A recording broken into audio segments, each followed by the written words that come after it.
The tibialis posterior is one of the most key underrated muscles for fixing all sorts of different types of knee, ankle, and foot pain.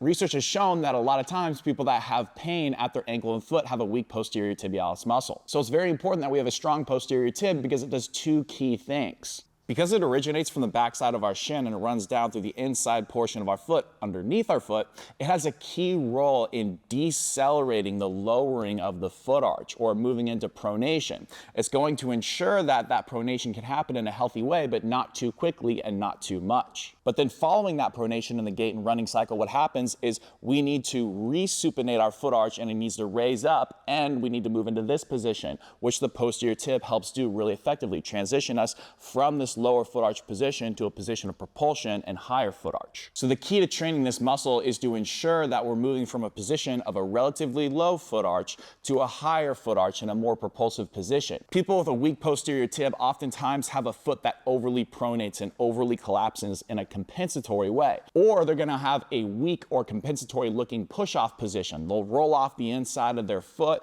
they'll have bunions develop over time, or they're not gonna get into a good hip extension position with the leg behind them and that foot arch up high. So to properly train this muscle, we do want to train plantar flexion like this, but we want to do it in a way that will allow the foot arch to relatively lower and then go back up again, but in a propulsive position. Here's one of my favorite ways to start to do that. Grab a little wedge and stand facing a wall with your hands gently resting on it and your feet directly underneath your hips to start. You're going to take the side that you want to work and bring it back into hip extension to the point where if you were to go back any further, you'd start to feel your back arch. Don't go to that point, stop just before it. Now you're going to take that wedge and you're going to place it in that position right there underneath the foot, so that way it's slanted down and your big toe is on the lowest portion of that wedge. Bring the other leg up, but not to the point where you feel any pinch or restriction in the front of your hip. Now just go through a nice slow calf raise, making sure you're getting a lot of the pressure through the base of your big toe where the ball of your foot is. This wedge is ensuring that your foot can go through the mechanics of a relatively lower